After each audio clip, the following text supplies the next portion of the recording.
Si Caridad Sanchez ay isa sa mga minamahal na aktres ng Philippine showbiz, kilala bilang ina, lola at character actress na tumatak sa maraming Pilipino. Ngunit sa likod ng kanyang mahabang karera ay isang tahimik na laban, ang kanyang pakikibaka sa demensya. Sa paglipas ng panahon, unti-unting naapektuhan ng kondisyon ang kanyang memorya, dahilan upang ang kanyang pamilya ay harapin ang tinatawag nilang long goodbye. Sa video na ito, alamin natin ang kanyang buhay, sakit at kung paano siya patuloy na inaalagaan at minamahal ng kanyang pamilya. Si Caridad Yuson Sanchez ay isinilang sa Mandaue, Cebu noong August 1, 1930. Lumaki siya sa Cebu at doon nagsimula ang kanyang paglalakbay patungo sa showbiz. Bago pa siya makilala sa buong bansa, nakaranas muna siya ng pag-arte sa mga pelikulang Visayan. Hindi naman talaga showbiz ang unang plano niya sa buhay. Isa sa mga pangarap niyang propesyon noon ay maging abogado. Ngunit nagbago ang direksyon ng kanyang buhay nang mapasok siya sa mundo ng pelikula. Noong 1958, lumuwas si Caridad Sanchez mula Cebu patungong Maynila upang sundan ang dati niyang kasintahang aktor na si Tony. Ngunit hindi naging maganda ang kanilang pagkikita at sa halip na pag-ibig ang kanyang matagpuan, isang bagong kapalaran ang naghihintay sa kanya. Nabigyan siya ng pagkakataong mag-screen test sa LVN Pictures at nakuha ang papel sa Malva Rosa. Mula roon, nagsimula ang mahigit 5 dekada niyang karera at naging isa siya sa mga respetadong pangalan sa Philippine showbiz. Sa simula ng kanyang karera, malayo muna sa mga papel na nanay at lola si Caridad Sanchez. Mas nakilala siya bilang kontrabida, mataray at matapang na karakter na kayang mang-agaw ng eksena. Bilang isang morena sa panahong mas hinahanap ang mga mestisa, pinatunayan niyang hindi kulay ng balat ang sukatan ng isang tunay na bituin. Natural ang kanyang ganda, malakas ang kanyang dating, at higit sa lahat, pambihira ang kanyang talento. Kahit hindi siya ang bida, kapag lumitaw si Caridad sa screen, siguradong mapapansin siya. Isa sa pinakatumatak niyang papel ay si Nanay Edad sa Gulong ng Palad noong 1977. Dito lalo siyang nakilala bilang mahusay na aktres sa mga papel na ina, mapagmahal, mahigpit at matatag. Dahil dito, naging pamilyar na mukha si Caridad Sanchez sa maraming tahanang Pilipino. Hindi lang siya minahal ng mga manonood, kundi lubos ding nirerespeto ng kanyang mga kapwa-artista dahil sa kanyang magandang ugali, pagiging propesyonal at pakikisama. Kaya naman marami ang gustong makatrabaho siya sa set.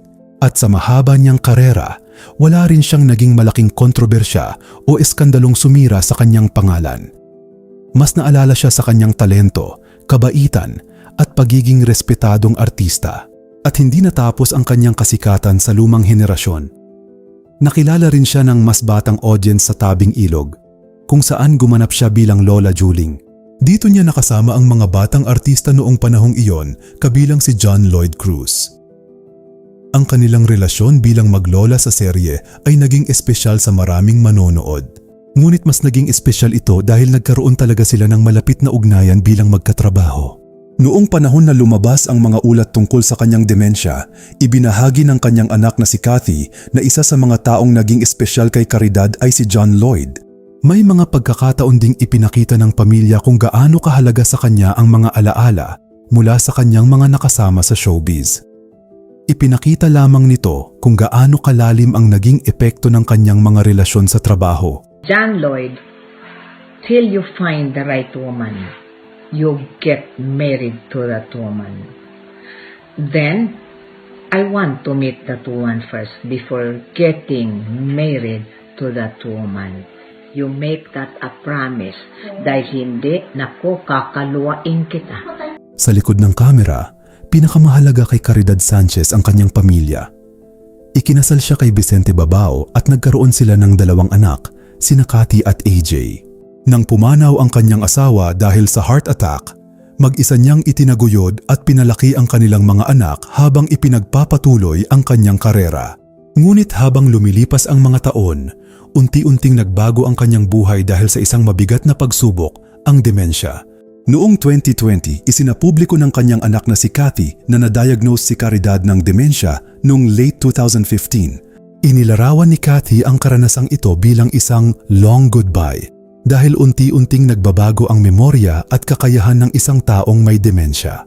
Para sa isang anak, napakahirap makita ang isang magulang na dating malakas, aktibo, matalino at puno ng kwento ay unti-unting nakakalimot. Ang malinaw, nakaranas si Caridad Sanchez ng problema sa memorya. Sa kabila nito, ayon sa mga ibinahagi ng kanyang pamilya, nanatili siyang malakas at patuloy na napapaligiran ng pagmamahal at pag-aalaga. Sa paglipas ng panahon, mas naging mahalaga ang presensya ng kanyang mga anak at mga taong malapit sa kanya.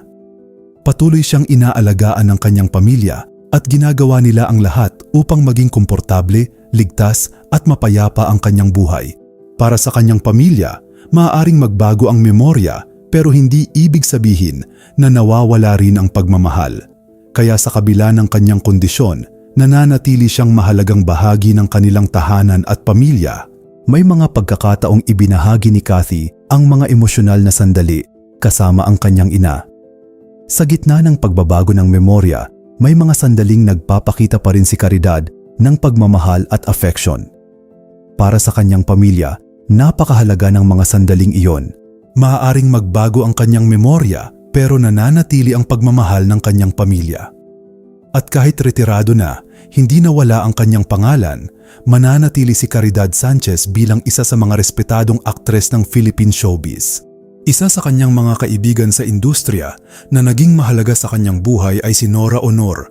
Noong 2025, ibinahagi ni Kathy ang kwento tungkol sa malalim na pagkakaibigan ng kanyang ina at ni Nora.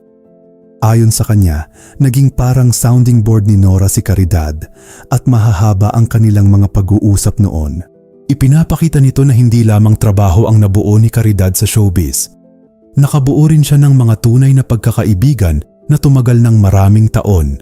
At noong Hunyo 2025, muling naging usap-usapan ang pangalan ni Caridad dahil sa isang fake death report. May peking Facebook account na gumamit sa pangalan ng kanyang anak na si Kathy at nagpakalat ng maling testimonial na nagsasabing pumanaw na raw si Caridad. Ginamit pa ang pangalan niya sa pag-promote ng isang produkto. Agad itong pinabulaanan ni Kathy at sinabi niyang buhay pa ang kanyang ina. Noong Agosto 2025, ipinagdiwang ng pamilya ni Caridad Sanchez ang kanyang kaarawan sa simpleng paraan. May flowers, paboritong cake at musika sa background. Sa kabila ng kanyang kondisyon, pinili ng pamilya na ituon ang araw sa pagmamahal at presensya kaysa sa mga bagay na hindi na niya maalala. Sa kanyang pang-araw-araw na buhay, kailangan na rin niya ng mas masusing pag-aalaga. Gumagamit siya ng wheelchair at tinutulungan ng kanyang pamilya sa mga pangunahing pangangailangan tulad ng pagkain, pagligo, pagbibihis at iba pang gawain sa araw-araw. Para sa pamilya, hindi na mahalaga kung naaalala niya ang lahat. Ang mahalaga ay komportable siya, ligtas at napapaligiran ng mga taong nagmamahal sa kanya. Dahil kahit nagbabago ang memorya, nananatili ang pagmamahal. Sa pamamagitan ng mga kwento ng kanyang anak na si Kathy, mas nakilala si Caridad Sanchez hindi lamang bilang artista, kundi bilang isang ina at isang taong may sariling kwento sa likod ng kamera. Mula sa Cebu hanggang sa LVN at sa kanyang mga tanyag na papel sa gulong ng palad at tabing ilog, iniwan niya ang isang legacy na hindi madaling mabura. Si Caridad Sanchez ay hindi lamang isang veteranang aktres. Isa siyang mukha ng ina, lola at isang buong henerasyon ng mga Pilipino. Maaaring lumipas ang panahon, pero mananatili ang kanyang pangalan at alaala sa Philippine showbiz.